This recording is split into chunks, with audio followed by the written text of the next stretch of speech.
What are your thoughts on that? Well, you heard earlier that there's no real concern about aluminum because it's such a small amount, and so it really shouldn't matter. But the kind of aluminum that we put into vaccines is a different kind of aluminum that we see environmentally. This is called a nanoparticle, and nanoparticles bind really tightly to the bacteria antigens, the virus antigens, the food protein antigens, and any other contaminants that are in the vaccines that we may not know about. And we know that the biochemical properties of nanoparticles is that they are capable of entering the brain. And so we have not evaluated the safety of the aluminum nanoparticle and its injection and where it goes when it gets into the body and whether it gets into the brain.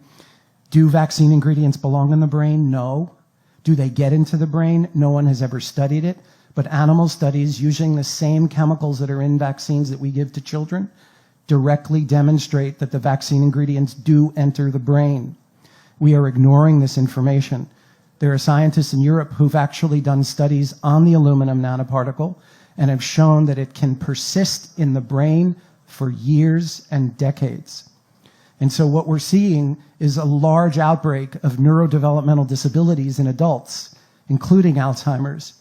And one of the main factors that they're finding in the brains of people with Alzheimer's is the aluminum nanoparticle that's directly related to the vaccines that we're giving. So we have never studied whether the aluminum that we're giving in vaccines gets into the brain, and we've never measured whether it stays in the brain and what it does if it does stay in the brain. But we do know that vaccines are supposed to cause inflammation in the body. But we have more than half of our children with chronic inflamed conditions. And we've never allowed ourselves to ask the question, if the vaccines cause inflammation acutely, do they continue to create inflammation chronically? We have 1 in 5 with neurodevelopmental disabilities, 1 in 10 with ADD and ADHD, 1 in 35 with autism, 1 in 11 with asthma, and 1 in 20 under the age of 5 with seizures.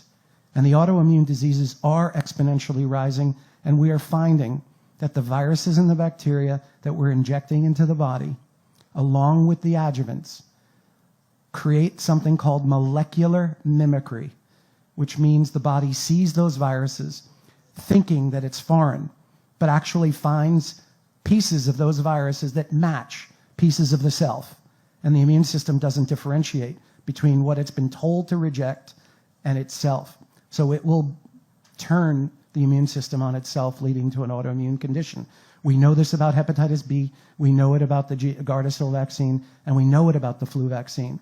And we continue to say unequivocally that the vaccines have been studied effectively and that they're safe, and that's just not true.